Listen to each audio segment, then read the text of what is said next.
എന്താണ് ചർച്ച, കൂടിക്കാഴ്ചയിൽ എന്താണ് പറഞ്ഞതെന്നുള്ളത് ഞാൻ അറിഞ്ഞില്ല. എന്താണെന്ന് നോക്കട്ടെ. സമരം അവസാനിപ്പിക്കണം എന്നുള്ളത് തന്നെയാണല്ലോ സർക്കാർ ആവശ്യപ്പെട്ടിട്ടുള്ളതും. ഞാൻ നടത്തിയ 3 മീറ്റിങ്ങിലും അതോടൊപ്പം സ്റ്റേറ്റ് മിഷൻ നടത്തിയ 2 മീറ്റിങ്ങിലും ഇക്കാര്യം തന്നെയാണ് ആവശ്യപ്പെട്ടിട്ടുള്ളത്.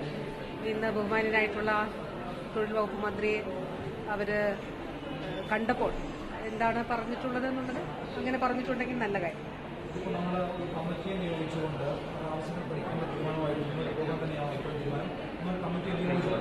തീർച്ചയായിട്ടും നമ്മൾ ആ മീറ്റിംഗിലെടുത്ത തീരുമാനമാണല്ലോ, അതുമായി മുന്നോട്ട് പോകും. ഒരു IAS ഓഫീസറായിരിക്കുമെന്ന് ഞാൻ പറഞ്ഞിരുന്നു. IAS ഓഫീസർ ചെയർ ചെയ്യുന്ന കമ്മിറ്റി ആയിരിക്കും. ഫിനാൻസ് ഡിപ്പാർട്ട്മെന്റും തൊഴിൽ വകുപ്പൊക്കെ പ്രതിനിധികൾ അതിലുണ്ടാകുമെന്ന് പറഞ്ഞിരുന്നു. ആരോഗ്യവകുപ്പ്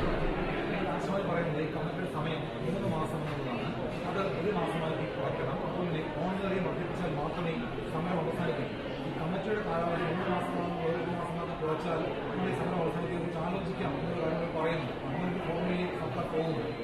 അല്ല, അവരെന്നോട് പറഞ്ഞ കാര്യങ്ങൾ മാത്രമേ എനിക്ക് അറിയുള്ളൂ. അപ്പോൾ നമ്മൾ ഈ കമ്മിറ്റിയുടെ സമയം ഇതിൽ തന്നെയാണ് പറഞ്ഞത്. 6 മാസം എന്നൊക്കെ പറഞ്ഞപ്പോൾ 3 മാസം എന്നുള്ളത് നമ്മൾ പറഞ്ഞു. ബാക്കി കാര്യങ്ങൾ എന്താണെന്ന് നോക്കട്ടെ. ഇത് അന്നെടുത്ത തീരുമാനങ്ങൾ കമ്മിറ്റി രൂപീകരിച്ച് മുന്നോട്ട് പോകും. ഉണ്ടാകുമെന്ന് ഞാൻ അന്ന് തന്നെ കമ്മിറ്റിയിൽ പറഞ്ഞിരുന്നു, അന്നത്തെ ചർച്ചയിൽ പറഞ്ഞിരുന്നു. അതിനുശേഷം മാധ്യമങ്ങളെ കണ്ടും ഞാൻ പറഞ്ഞു. അശാസ്ത്രീയമായ ചികിത്സാ രീതി നിർമ്മാണം തുടരുകയാണ്. കഴിഞ്ഞ നെയ്യാറ്റിങ്കര ഇതുപോലെ തന്നെ പ്രസവത്തിന് ശേഷം യുവതി മരിക്കുന്നു. മലപ്പുറത്തും സമാനമായ സംഭവം നടക്കുന്നു.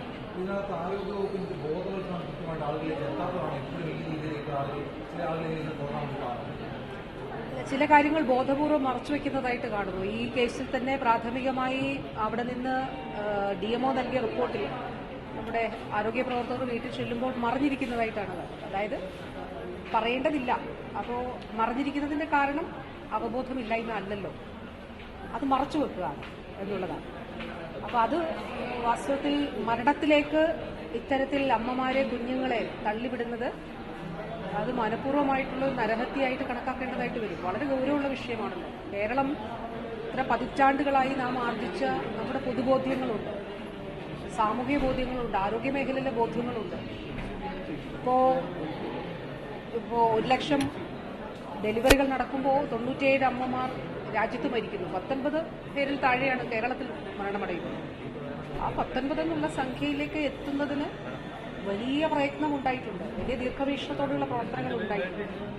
അതിന് അടിത്തറയായിട്ടുള്ളത് നമ്മുടെ സാമൂഹിക മുന്നേറ്റം, നമ്മുടെ വിദ്യാഭ്യാസ മുന്നേറ്റം ഒക്കെ അതിന് അടിത്തറയായിട്ടുണ്ട്. അപ്പോൾ അതിൽ പിന്നോട്ട് പോകാനായിട്ട് പാടില്ല. ഈ 19 എന്നുള്ളത് എത്തിയത് ഈസിയായിട്ട് എത്തപ്പെട്ടതല്ല, അത് നമ്മുടെ ചിട്ടയായിട്ടുള്ള പ്രവർത്തനങ്ങളിലൂടെ. അപ്പോൾ അത് മാത്രമല്ലല്ലോ, കുഞ്ഞുങ്ങൾ ജനിക്കുമ്പോൾ അമ്മമാരുടെ ആരോഗ്യം, കുഞ്ഞുങ്ങളുടെ ആരോഗ്യം, അത് മാത്രമല്ല ന്യൂബോൺ സ്ക്രീനിങ്. ഇപ്പോൾ നമ്മൾ ചെയ്യുന്ന എന്താ, അമ്മയുടെ ഗർഭാവസ്ഥയിൽ തന്നെ കുഞ്ഞുങ്ങൾക്ക് എന്തെങ്കിലും തരത്തിലുള്ള ആരോഗ്യ വിഷയങ്ങളുണ്ടോ എന്നുള്ളത് കണ്ടെത്തുന്നതിന് തക്കവണ്ണം വൈദ്യശാസ്ത്രം വളർന്നു കഴിഞ്ഞു. അപ്പോൾ തീർച്ചയായിട്ടും വളരെ ഗൗരവമുള്ളൊരു വിഷയമാണ്.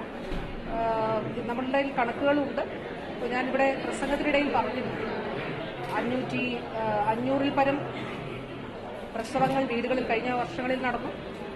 ഈ വർഷം 2024-25 ഒരു ചെറിയ കുറവുണ്ട്. പക്ഷെ ആ കുറവ് നമ്മൾ അങ്ങനെ പൊതുവിൽ ജനിക്കുന്ന കുഞ്ഞുങ്ങളുടെ എണ്ണത്തിൽ കുറവുണ്ടല്ലോ. അപ്പോൾ അതുമായി താരതമ്യം ചെയ്യുമ്പോൾ വലിയൊരു കുറവ് എന്നുള്ളത് കാണാൻ കഴിയില്ല. അതുകൊണ്ട് തന്നെ അത് ഗൗരവമുള്ള വിഷയമാണ്. അത് ശക്തമായിട്ടുള്ള എല്ലാവരെയും പങ്കെടുപ്പിച്ചുകൊണ്ടുള്ള ഇപ്പോൾ ആരോഗ്യവകുപ്പ് നടത്തുന്നതിന് പുറമെ എല്ലാവരുടെയും പങ്കാളിത്തത്തോടെയുള്ള ഒരു ബോധവൽക്കരണ പ്രവർത്തനം, പൊതു അവബോധം സൃഷ്ടിക്കൽ, ഇതാണല്ലോ നമ്മുടെ മുന്നിലുള്ള ഡേറ്റ. ഇതാണ് നമ്മുടെ മുന്നിലുള്ള യാഥാർത്ഥ്യമാണ് ഈ മരണനിരക്കുകൾ.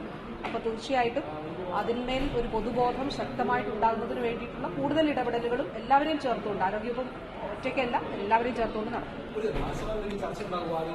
ഞാൻ എപ്പോഴും പറയുന്നത് പോലെ അതിൽ നമുക്ക് ഒരു മുൻവിധിയും ഇല്ല.